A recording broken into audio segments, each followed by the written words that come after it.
We're going to be having a lot of delicious conversations this season, some with guest speakers, but many with just you and I. I feel like most conversations have so many layers that we never get the time to really get into. So, if you'd like to dive deeper into the conversations that we're having here on Reclaiming Our Spirit, I'd love for you to join the podcast Patreon.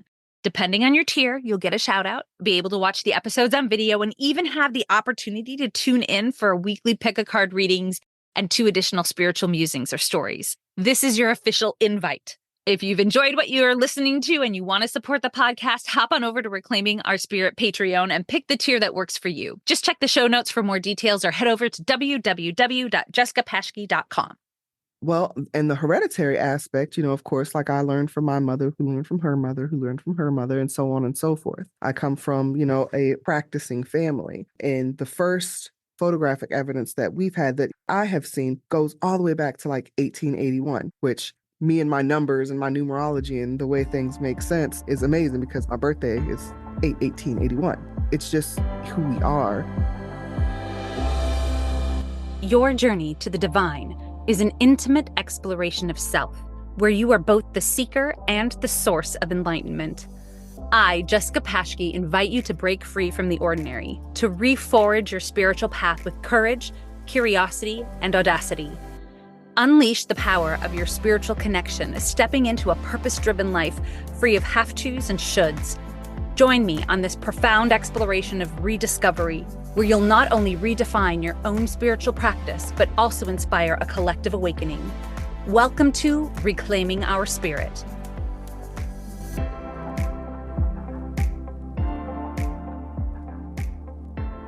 Hello, hello, hello. Welcome back to Reclaiming Our Spirit. We have someone who I just adore on the podcast today. Abby Jarrett from Bella Mambo is here, and we are going to talk all about spiritual practice and spiritual practices. She is an amazing hereditary practitioner who I am so grateful is in my life helping me, but also helping everyone around her. Her mission is to help people find the divinity within. And she'll help anyone who needs her to create the life that they desire. So thank you, Abby, so much for being here. We're so grateful that you're here. Thank you for having me. Thank you for having me. It's always a joy talking to you. Before we jump in to all of the fun things, I like to ask people, what is a moment of joy that you've had over the last 7 days? I've had so many, like, even though I've been recovering from this little cold virus, whatever you want to call it, I've had so many like joyous moments. And I feel like I'm one of those people who can see the purge when you get like a cold or a sickness or an illness. And that because you're literally resting, you're sitting down, and so you get to reflect. And I feel so much joy where sometimes we get caught up in life and we don't get to see the little wins and the little things. So I was thinking, because this year just marked year number 2 where I've completely detached from like corporate America. And as most people know, that I just had a baby in July, and the boy refuses to take a bottle, like he will not. But the joy of being in a space where, you see the divine timeline of being able to not have to worry about that. Mm-hmm. He's smiling, he's laughing, and the time that I get to spend with my family. Another thing that I finally said out loud about this beautiful retreat that I wanted to, facilitate and host with my godmother, and she finally agreed to it. So those are my big joyous wins this week. I love it. I had a baby that refused to take a bottle. I understand the struggle. Yeah. And you know what? As much as I want to complain about it, yeah, I'm like, oh my gosh, kid, like sit down. He is absolutely my last baby. Yeah. I'm getting older, and, he's number 6, but just knowing that this is the last time. And so I do cherish it as much as I'm like, I love that, though. I love that. Can you tell us a little bit about what you do? How would you describe hereditary practitioner? Well, and the hereditary aspect, of course, like I learned from my mother, who learned from her mother, who learned from her mother, and so on and so forth. I come from, a practicing family. And the first photographic evidence that we've had that I have seen goes all the way back to like 1881, which me and my numbers and my numerology and the way things make sense is amazing because my birthday is 1881. It's just who we are. It's just, what we do. This is all really I've ever known. And the way, even just within my lifetime, that I've seen it like shift and change and, develop has been beautiful. But that's, the hereditary aspect of it. And it's not just the women. The men in our family are more, they're very powerful seers, but they don't really practice the craft side. They leave that to the women. The women are in the kitchen, type of thing. That is what a hereditary practitioner is. And, I know there's been a lot of times that there's been great discussion, especially when I stepped into the social media space of it. There was great debate of people say baby witch. They use the term baby witch. Well, in my practice, or, in my family tradition, a baby witch is not someone who's learning. It's literally the child of a witch. And in that, in that practice, in the hereditary space, either you're born into a magical family or you're not. There is not something that you can, and you're going to have an apprentice and this is something that you can learn. That's just not the way it is. Either you were born this way or you're not. It's like us against them type thing. That's been interesting. That's really interesting. But it makes sense, though, because the word hereditary. There are a lot of different practitioners out there, but hereditary specifically means lineage, correct? Lineage also, yeah, not only you being born in this space, and this is why, and I'm sure we'll get down that rabbit hole of ancestors later, but people don't really understand that, gifts, just like a teapot or a book or a favorite piece of jewelry, those can be passed on to next generations. So when, one of your elders in your family or a matriarch or a patriarch in your, lineage passes or transition, they can leave their gift that they had in this physical, they can pass that on to someone else. So not only are you born into this space and that magical DNA, you also get gifts, spiritual gifts from your elders. I love that. Let's talk about ancestors. I think it's an interesting topic, and I'd love to clarify that. Can you tell us just a little bit more about how that works and what that means to you, what that looks like? Because I know it plays a big part in your spiritual practice. It plays a big part on literally both sides. And this is why me personally, like I like to, mentor and teach from a universal oneness space, because especially when it comes to ancestry and lineage, there's great debate in the spiritual community about who can practice what and work with what energies. But at the end of the day, like, it really does matter. Yes, we all come from spirit, but you incarnated in this lifetime. So there might be something that you had to learn. There might be a struggle in a past lifetime that you couldn't, see a different side of. So, maybe in the last lifetime you were, the racist slave owner or something. So now spirit puts you back in this space. Now you're a handsome black man, you know, but your ancestors, like, it really matters, because not only am I a hereditary practitioner, I'm also initiated into an ATR, which is African traditional religion.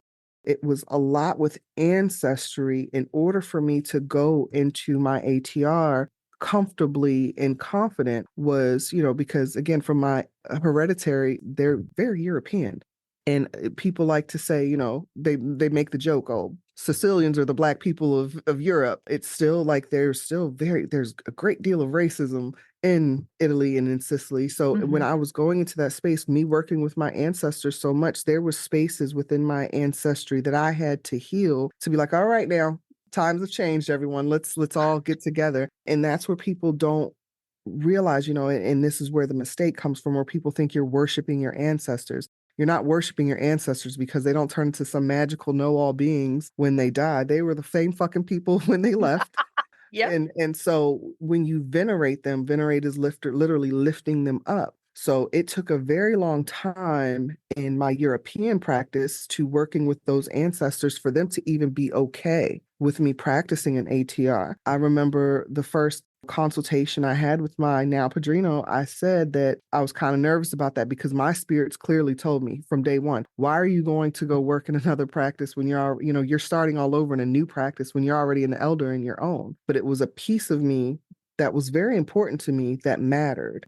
And I had to make those ancestors okay with these ancestors. And everybody needs to work together, because at the end of the day, you guys were once human, but spirit has a different calling for me where I need to be able to branch out. Because let's be clear, it's 2024. Like, let's be honest. How many people have pure bloodlines? Right. So we need to understand and work with our ancestors to heal those spaces, what they didn't understand, get them into, these date and times to where things are acceptable and okay. And also, a lot of times, a lot of my clients have been guided to their spiritual path because of their ancestors. You might have been the one that's coming in to break those generational curses, or if you've always felt like this magic in your blood, which I hope everybody feels that in their spirit, come to find out, you had ancestors that practice, you're just like 3 generations in going to church and, mainstream traditional, but your ancestors before that you had no idea.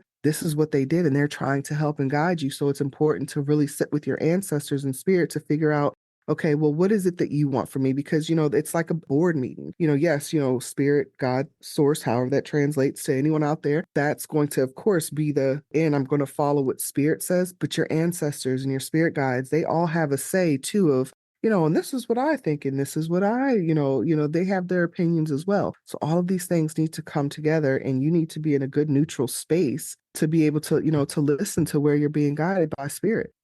I love that. I see it sort of as a boardroom as well when I go in to talk to everybody. And I think the magnitude of what you're talking about is huge because think of all that healing that ripples back, but will also ripple Absolutely. forward. Absolutely. I mean, I'm getting goosebumps across time, across And so dimensions, it's not, across, yeah, I mean, time is linear. it's amazing. Absolutely. Like, obviously, you knew some of your family background and your roots when you're doing this.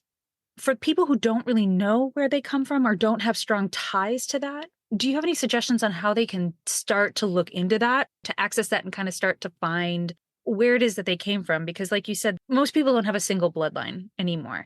And I remember when I first started out, I almost froze in my tracks because I had Scottish ancestors, I had Norwegian ancestors, I had Polish ancestors who, depending on where the borders were sometimes Russian, sometimes German, right? Very Eastern, very Depending on the Eastern, year. depending on the year, Ukrainian, just depends. And it almost kind of froze me in my tracks because I didn't know which was the quote unquote right way to move forward.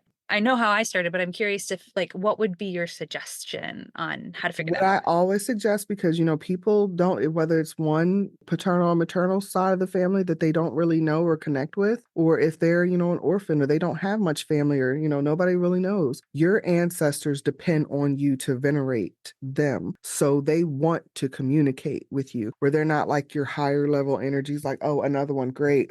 Your ancestors need you just as much as you need them. So you set up, your simple ancestor altar, or even if you don't get to that point, which I think everybody should, just my opinion, go to the space. You might not have a picture, you might not have a name, but you have a piece of paper and a pencil, or even just, the feeling in your heart, all of my ancestors, the ones that love me and want to see me do well and help, uplift our bloodline, come through and stop listening to everyone else. Put the phone down, stop listening to the outside voices, stop reading the books. Because when you do that, subconsciously, you're going to have in your mind how someone else connects, or, what this should feel like. If you're not sure, how do you know? You're based off someone else. So really that go within, and I know it's corny and cliche and overused as that sounds, that's what you really have to do. You have to go within, literally within your blood, your DNA, your hereditary imprint, to get them to, open up and turn it off.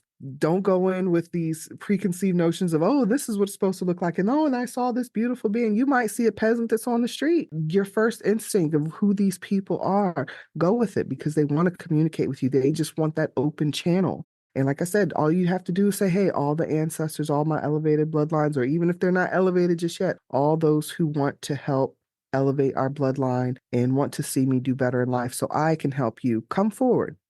And if, you're new on your practice, if you're not great at meditation, hey, you might be a dream person. Set those intentions before you go to sleep at night. If it's easier for you, if I'm not getting the message, I've been coming here, we've been talking there. I've been bringing y'all coffee and shit every day. I ain't really hearing nothing. If it's easier for you to communicate in my dream, come talk to me in my dreams, because a lot of times your ancestors, this is why people have, oh, I had dreams of Aunt Bernice. Those are really visits. Those are coming through. So the people that you see in your dreams, and then once you start stating that, you saying that out loud, and you're setting that intention for them to come, you'll start to notice, like, damn, I've seen this person in my dreams before. And it's the whole time it was your family that was there for you. So you already have that bond, and you get to know them. You build this family tie and you in this bond, because as you venerate them, you do simple things. Like me personally, I make my ancestors a cup of coffee in the morning before I even make my own. I make sure their water is clean. I make sure their candle is lit. Hey y'all, how y'all doing today? Y'all see what the fuck's going on, right? Y'all gotta help me with this. Like, okay, what do we got to do? Like, who can help me with this? Come on through. You really build that bond with them. This is why your ancestor altar, it should be in like the heart of the home, because they want to be involved. They're the heart of the family. So, they see what's going on, and talk to them. Oh, and then this girl at work, and then this is what happened. And, give them the tea, just like you would pick up the phone and call a friend. That's how you build that bond and connect with them. Ooh, I love that. I love all of that. Oh, there's so many things we could talk about today. Okay. We could go down a rabbit hole, girl. I know. You and I, that's the danger with us, isn't it? Curiosity takes over. Let's go back a second. I want to talk about a little bit about closed practices and this idea of, when people are starting out, how do they find a spiritual practice that isn't taken from someone else? I loved when you said, put the book down. Telling people all the time, put the book down. Don't be putting someone else's jacket on that doesn't fit. How do people tune in and figure out a spiritual practice that really resonates with them, that isn't infringing on closed practices, that isn't taking from another culture? How do they begin to discover that? And I know part of that is that ancestor work, figuring out where you come from. What is another piece that they need to take into consideration? I feel like sometimes people, if you're so drawn to the closed practice, find the elder. Initiate into the practice. It's not that big of a deal. But people, especially with ATRs, and I'm just speaking from my own personal perspective and what I have seen, a lot of people, non-people of color, feel like, oh, that doesn't belong to me. And I use this example all the time. Like, even science tells us, the first human remains were found in Africa. I feel like if we dig deep enough, we're all going to have like some common ancestor somewhere or another. So if this energy, if this deity, Orisha, God, Goddess, Loa is calling to you, okay, do a little bit of research, find an elder, a godmother, godfather, spiritual leader in that path, get a reading, and they will let you know if this is a path that you're supposed to take. But the books again and the internet have told you that no, spirit belongs to everyone, and these are spirits. That is absolutely fucking incorrect. I love that. There are rites of passages when working with certain energies that you absolutely have to go through in order for them to even listen to you, to even safely be able to get their assistance and guidance. But if that's not your thing, if that's something that if there's not a specific, God or goddess, and we're going to talk about that in a minute, there's her candles over there just a flickering away. Good. Start with, again, spirituality, knowing thyself. And how do you know thyself? Again, going to your ancestors, finding out where you've been, what runs in, because we are literally in a reincarnation of all of our ancestors. So if you're not sure, if you don't have like we're talking about the craft when it comes to the practice, find out who you are at a soul level. What type of practitioner do you want to be? What is it that you feel like, you can help the collective with? And I don't mean, oh, I took a Reiki class over the weekend, now I'm ready to open up my witchy. I know how to throw a bunch of bullshit in a bottle, put some oil on it. Oh, it's lavender. The internet said that's good with intuition, but it's hollow. So at your core essence and foundation, because what you're doing essentially, especially when you're making, spiritual products and tools and, helping people energetically, you are using your life force energy. You are using your own ashe, your own chi. In order to be able to do that, to lend pieces out, yours essentially has to be strong as fuck. What is your practice? What are you doing to make sure that your energy is strong enough to be helpful in the collective, in the community? Are you meditating? Are you taking care of your spiritual hygiene? And I say this all the time. It stops being something that you do like, oh, I'm a witch when I'm on social media. Okay, now I'm going to put this down. Now I'm going to do everything else. You stop doing that. it becomes a part of who you are. It's not something that just you do. So making sure that that's done in the morning when you're having your coffee. And this is one example that I love to give my students. The way you stir your coffee matters. What intentions that you're speaking over your water when you're filling it up. You Mhm. every time that you do that, you grow in your vibration, and you're also what you're doing, you're literally changing your energetic imprint, your karmic signature. And so as your karmic signature changes, you're moving on different levels. And there now, hey, once you start doing that, there might be a deity or other outside energy. Damn, I like she at her ancestor altar every day. They always getting little cakes and presents, and I want some of that for me too. And I'm gonna come help you with this if you do that same thing for me. But a lot of people don't have that dedication yet that they think that they have. And this is why we're going to go back to ancestor veneration. That's very good practice. If you do want to work with outside energy, you should have no altar in your home if you don't have some kind of something for your ancestors. After the Sabrina series came out, everybody wanted to work with Hecate, you know what I'm saying? And they think that she's just this loving, oh, anybody can work with her. Okay, let me see how that works out for you, because she's not what people really, in the books and whatnot. There's so many different paths. For one, she's a triple phase goddess, and each one of those phases has different roads, different paths that you can, that she can literally take you down. All of those paths aren't necessarily nice and good, and oh, that mother, she's gonna accept me. Okay, I've seen people's lives drastically fall apart. Oh, she's just taking me through the darkness. Yeah, she's gonna leave your ass right there because you're not going about it the right way. She is very demanding. She is very diva-ish. She is very high maintenance. So again, when you're working with your ancestors, they're your family. They were once humans. You're venerating them. Oh, it's all right. We understand, because again, they're in the heart of the home. We see what's happening. She's very busy. It's all right that, this water set here for 3 days. It's a fly in it, but it's okay. It's fine. When you start working with outside energies, they don't give a shit. They will knock everything over. And while you're sitting in chaos and confusion, like, what's going on? And then you look over at that altar and it's dusty, don't have a candle lit, like, oh, okay, that's Mhm. why. That's the first thing I tell my students before, when they're moving in, want to move into the craft. Before you can manipulate outside energy, you have to first master your own. So make sure that you are doing something on a daily, consistent basis to knowing yourself, understanding and having compassion for people and things around you before you start, getting into the fun, cool stuff that everybody, but people want to skip that. They You have to do. do your own, people shadow work. Oh, and I had a really tough discussion with myself, and I see where sometimes I'm a bitch. I did some shadow work. That's not shadow work. That is not it.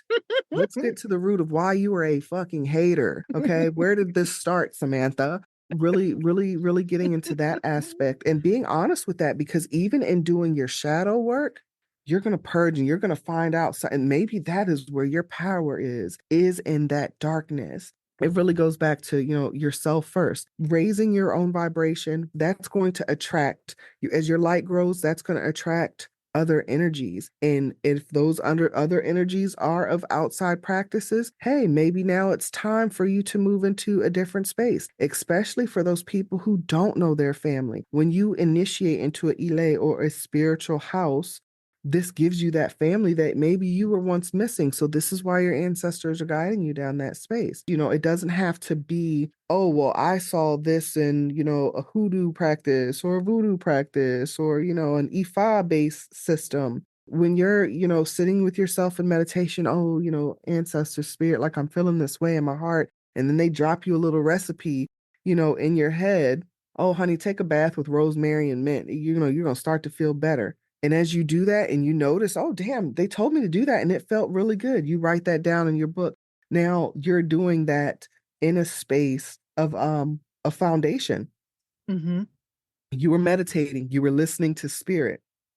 You're not taking something from someone else. You had your own solid meditation connection practice. They told you what to do. It worked for you. You wrote it. And now this becomes your own tradition. This is something that you do. This is something your nieces, nephews, grandkids, whatever. Oh, when I wasn't feeling grandma, this is what grandma did. So we're going to do that too. But make sure that it's coming from spirit. And like you said, not someone else's practice. If you see someone on, social media, oh, a cleansing bath, and then you go and take that same cleansing bath, that was not spirit led. I'm sorry, spirit did not lead you to that girl or this person's post for you to take their shit, because what they did might have come from a closed practice, and that bath or whatever for them is not going to work the same for you. They were given that recipe. They maybe, if they are in a closed practice, they were giving specific explicit instructions on how to prepare it, when to do it. There's things that we only see a little window of what people post on social media. So when you're going within, your spirits are given to you. I promise you, I know it seems like the easy shortcut way to get on and listen to the crowd, but now you have so many avenues that you have to navigate when you don't have to do that. Just listen to your own team, listen to your own spirits. They want to help you. That's what they're here for.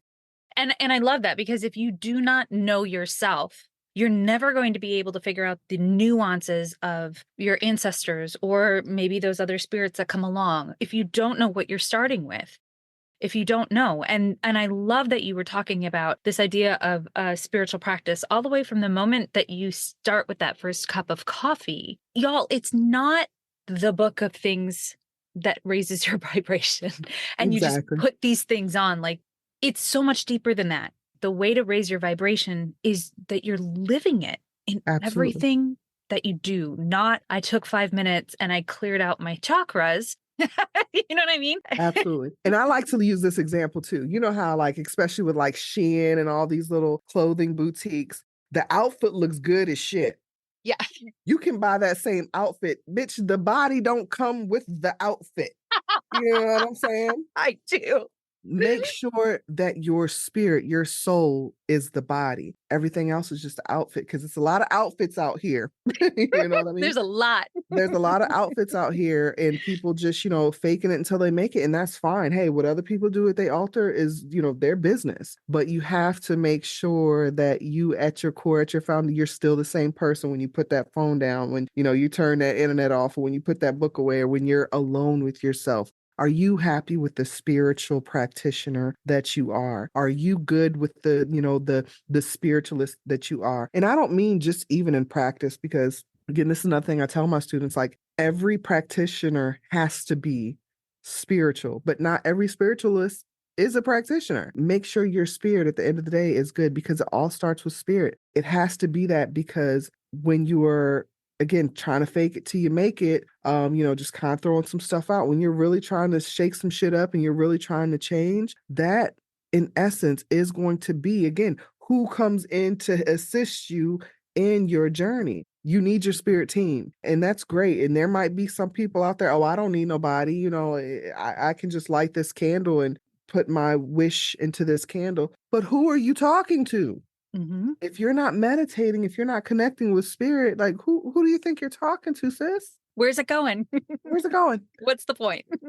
That prayer didn't get no higher than the ceiling. Who you talking to? I love that. No, especially during challenging times. I remember I was going through extremely challenging times. It's been challenging for the last few years, but there were moments. And I remember walking into my office, headed over to my ancestor altar, and all of a sudden my great grandfather appeared in my office. With two things. One, I knew exactly why. It was that ancestor and why he was there. And every day for months, he would just hang out in my office, because I needed that support. I needed that whatever, even though I'd never met him in person. He and my grandmother, I needed those two people to be present. I was so grateful that I had connected with my ancestors before everything had its tower meltdown, because it was a huge piece of what got me through. Having that connection and being able to communicate with them and knowing that there was that support. And like you said, they were human, so they get it. They get They it. get it. I was so grateful. Yeah, so grateful. they've walked these paths, so we didn't have to. They made the mistakes, so we don't have to. And it doesn't matter. And I feel like that's one of the biggest mistakes that people make, is trying to only connect with the ancestors that they knew, the family that it is that they knew.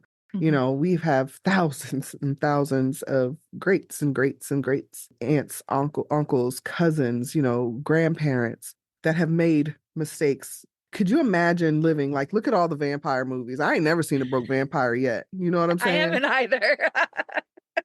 Doesn't mean I don't watch the movies. Not saying, we watch the Twilight marathon every time it comes on. Not saying that. Even in stuff like that, like you have to take of it in that same way. Like, could you imagine taking all of that knowledge from back then, even now in our own lifetime? Oh, if I knew then, would I know now? It's literally the same thing. Ask them. And this is why you want to lift them up, because people love to go, and ask spirit for, money work. Go to your ancestors. All right. I know our whole life, our whole bloodline, all y'all couldn't have been broke. Who has some information? Who has some information on how to get some money or how to get over this financial hurdle? For those of you who have knowledge in this area, come forth and help me. Help me. I'm going to give you this, because it's a give and take. And this is where we're going back to working with other energies and offerings and things like that, because it's, yeah, your ancestors are forgiven, but, sometimes they be looking at your little offering like, ooh, you want a lot. And this is, ooh, I got the same glass of water I got yesterday. Thank you. The bigger the ask, the bigger the offer needs to be. And a lot of times it's not just getting things, it could be comfort. You could be going through something, traumatic. Especially, and I love this, like as women, those maternal ancestors, because that oppression and whatnot that women of our past went through, but they still had those joys, even if they can't offer a solution to the problem, because shit, they didn't know at the time. They watching us like, hell yeah, girl. Tell him you ain't cooking shit. Hell yeah. They love that for us, but they know how to get through those hard times. So even if they just give you, it's not things that you're receiving, that comfort, like you were just talking, that presence of just being there, that feeling of, damn, I'm not alone. I think that's fantastic. I love that. I cannot stress how powerful it is when you make that connection for yourself. And how Absolutely. different it feels, y'all, when you make that connection for Mhm. yourself rather than reading it and trying to mimic it. It just all of a sudden moves from this thing that's sort of plastic to something that's real and true. And there is nothing like it. Absolutely. And it's something that you can see, because like I said, your ancestors want to communicate with you. They want to help you. They want to give you signs. They want you to have that faith, because again, the higher your vibe goes, the higher they go. So there, it's like a help me help you situation, like I said before. And then once you start getting into that space and that aspect, now you start to trust. Then the illusion of everything else starts to fall away of, damn, I really can create this life that I want with the assistance of spirit. Let's get into it. So now we're ready to start, stepping into the craft, and we're kind of, I hate to use the word dabbling, but that's what a lot of people, do and dabble. And that's fine. You can, hey, work with the lunar cycles, because that's very safe. That's very safe, working with, the astros and working with your ancestors and working with herbs. You start doing that. But like I said, 9 times out of 10, if you have a solid practice in doing those things, you're going to have other energies that step in. You're going to have other deities that step in that want to assist you and push you even further. But first, you have to trust and believe that you're capable of doing that. And like I said, there's a part of the sacrifice space that, with these different cycles that we go through within our spiritual journey, that sacrifice portion where you're now really having to change who you thought you were, who you have been up until this point in your life. And sometimes people get set in their ways and they don't want to change. But when you go into that sacrifice space where you're now literally dropping things, and then you're leaving room for all of this other knowledge, and sometimes not even all just knowledge, the emptiness on the other side of that, unlearning and letting go of everything that you thought you knew, what you thought was real, what you thought was possible. It just opens you up to a whole different level of possibilities, and that's where magic happens. That's where the magic starts to come into play. I love it. I love it so much. It resonates so much on multiple levels. And I'm just sitting here as you talk, and I'm listening, and I'm like reflecting back, going, yes, exactly, yes. All of that. And you have such a beautiful way with words. We talked a little bit, we don't have to dive into this in depth, but I remember when I first kind of checked in with my ancestors, and there was a very accessible side of the boardroom and a little less accessible side of the boardroom. And for me, there was a lot of healing that had to be done on specifically one of those lines. And it took a lot of looking at myself to see where that was passed down, diving into the shadow, and really unconditional love, because there was some horrific things that occurred. Yes. What do you suggest for people in terms of just if you're just starting off and you enter into that boardroom and you're like, whoa, what do you suggest? I don't think there's a way that we cannot we don't talk about depth. I know. Again, I only talk from a space from what I know, I and know. like I said, the challenges that I had, especially, and I've shared this. I think I talked about this before on another time you and I had talked, Mhm. but especially for me, the tension in the room was a lot because you have to think like me personally, in my background, I have every group of people that are destined to hate each other. You know what I mean? I Yep. have the Europeans, I have Haitians, I have West African and Indigenous American. None of these people are really supposed to, get along. So at the end of the day, like it was a lot of, again, kind of, hey, everyone loves me. So do you see? And not everyone did. Like, let's be clear, because even in my living family, there was still, even to this day, a lot of tension on my European side of the family who aren't accepting. But, hey, you'll be on this altar too. We'll work that out. You'll need me too. And this is part of the reason why I did initiate into an ATR, because it was never any, oh no, you don't belong here. You got that white blood in you, like, oh no, you can't sit here. It was never that. It was so open. And then on the hereditary side of my practice, there were people in my family who didn't want to accept me as an elder because my blood wasn't pure. You know what I mean? But haha, look at that. Look at God and look at spirit, because now I'm more powerful than all y'all. So hey, look at that. But to ease that tension, sometimes it's not going to. And that's just what it is. I'll use the example of my grandmother. When my grandmother passed, I remember just being hateful because she was so hateful to me when I was, growing up. And I remember writing a post saying, I wish you the peace in death that you never found in life, you hateful bitch. I remember writing that.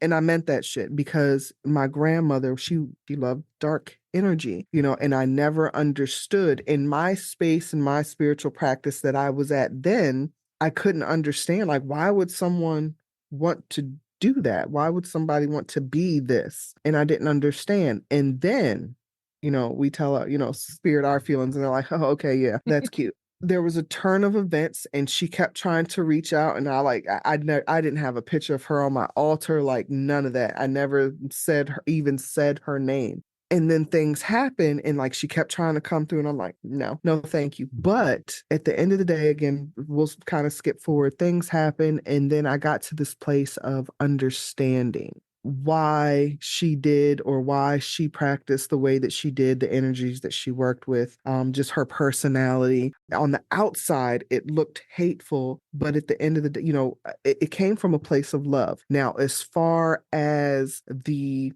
racism that I always felt, that's just that I cannot blame her for how she was raised, how she was brought up. Like, so I harbored my own anger because of something that belonged to her to deal with and grow out of. That was none of my damn business. I was taking that. So I was literally lowering my vibration to match something that really wasn't. It was like an illusion. It wasn't even really there. I hope that makes sense. It does. Um, but after, some healing, very long conversations and tea at the ancestor altar, we came to an understanding, and there were things that I ended up needing her for, because there were things that I was dealing with that she dealt with, and that put her in that space to practice the way that she did. And I needed the same thing, and nobody could tell me how to do that and get out of that space but her. And then even like on my father's side, I remember, my grandma Rose, who I'm named for, she was the most Christian woman I have ever to this day met in my life. I've never seen my grandmother in a pair of pants. Okay. And every time we were, it was very opportunity just to piss my mom off. She gonna take me to church every time she got me. So we have all of these this energy. We've got the witchy folks on this side, and then the Muslims and the Christians on this side. And it's like, how do we all like coexist? And they, thankfully, my mother and my grandmother started to try to build that bond before both of them had transitioned, or even come to an understanding to where they could coexist respectfully. But even now, like, and I share this a lot, like, I feel like it's a beautiful thing now. Both of them sit on the ancestor altar together, knowing that, damn, both of them's kind of wrong, you know. So they're in spirit together now and see things from a very different perspective, to where they could see the error in their human ways, and how both of them created this person, had a hand in creating this person, where all I want to do is like help people, and it's all love. Like, y'all don't have to agree, but at the end of the day, this is just what it is.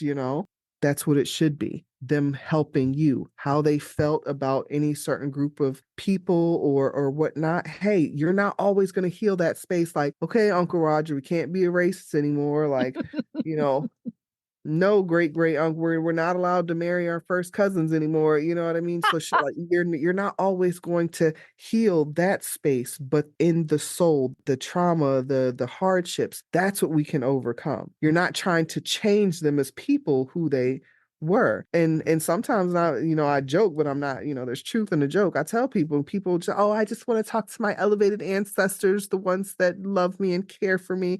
Yeah, they can love and care for you, but not be elevated at the same time. Because when you're going through dark stuff and you're being, spiritually, mentally, or emotionally attacked, you need Aunt Barbara that will cut a bitch and with no questions asked. You need her. So don't Amen. put her, don't put her off. Like, you need all of them, but that comes with that wholeness, and this is where when you have these conflicts and these tensions, this is what teaches you wholeness. This is what teaches you compassion. This is what teaches you empathy, and also helps you be unbiased, where you can look at things from a very different perspective. And Huge. yeah, you can see that you can take your personal feelings, and now you're just literally a neutral party, where you can see things from this point of view and see things from, and now you have like this eagle bird's eye view, where you're making better decisions, better choices, and you know how to think outside of the box, where you're just clinched into one group of people. Like, no, that just limits you.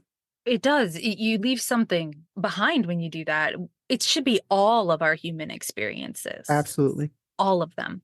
And if you start saying, I'm just going to do this with these people, that's not healthy. It's going to bite No. you in the ass. Absolutely.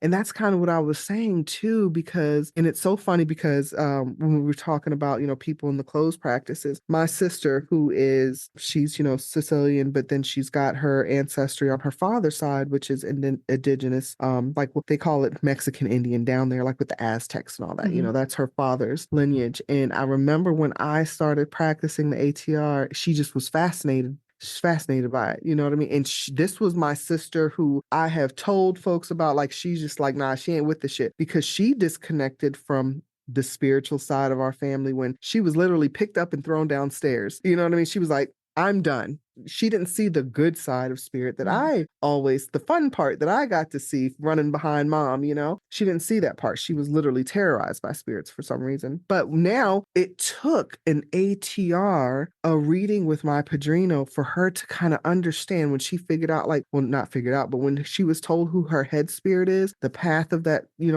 Orisha, and why things are happening. That is the only thing that has made her, from an indigenous standpoint, from our European practice, our hereditary blood, she was not interested. It took an ATR for her to be like, damn, that makes sense.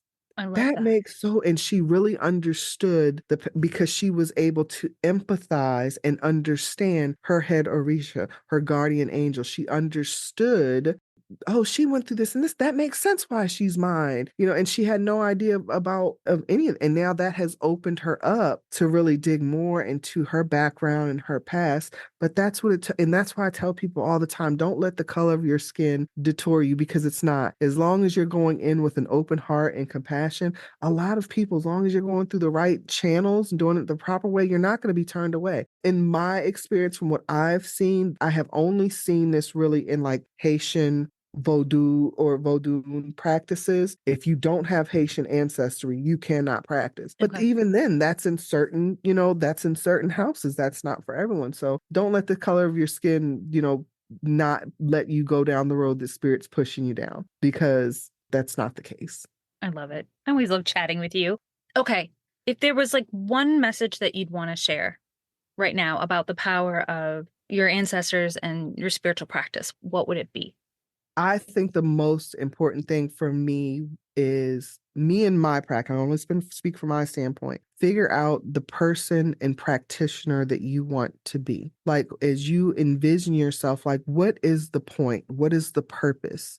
People always want to find, oh, I don't know what my purpose is. What is the purpose of your life? What do you feel like you're here and destined to do?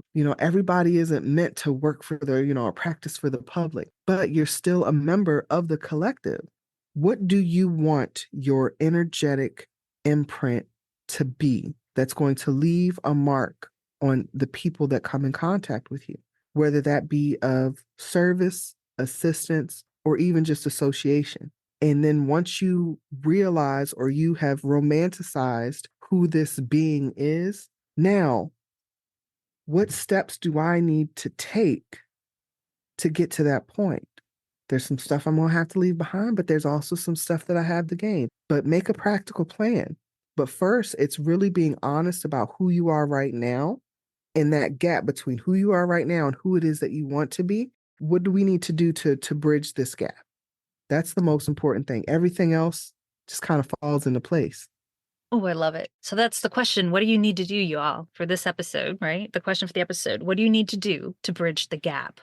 I love it. Thank you so much. You're welcome. You're welcome. You're welcome. Thank you for having me. It's been a joy as always. Where can everyone find you at? You can find me on Instagram. It's Bella, BELLA _Mambo, MAMBO on Instagram. My website, www.bellamambo.com. I also have a brick and mortar, House of Mambo, 612 Caroline Street, Fredericksburg, Virginia. I also have a Patreon, Bella Mambo. Yeah, we do all kinds of fun things there, but I'm not hard to find. I always say, and I stopped saying it for a while, but I'm the favorite's favorite. I'm the auntie down the street that everybody kind of knows. So I'm not hard to find. I love it when you pop up on my social media feed. I'm like, oh, today's gonna be a good day. Today's gonna be a good day.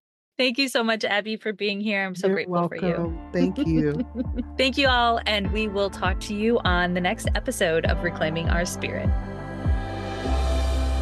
Thank you for listening to Reclaiming Our Spirit.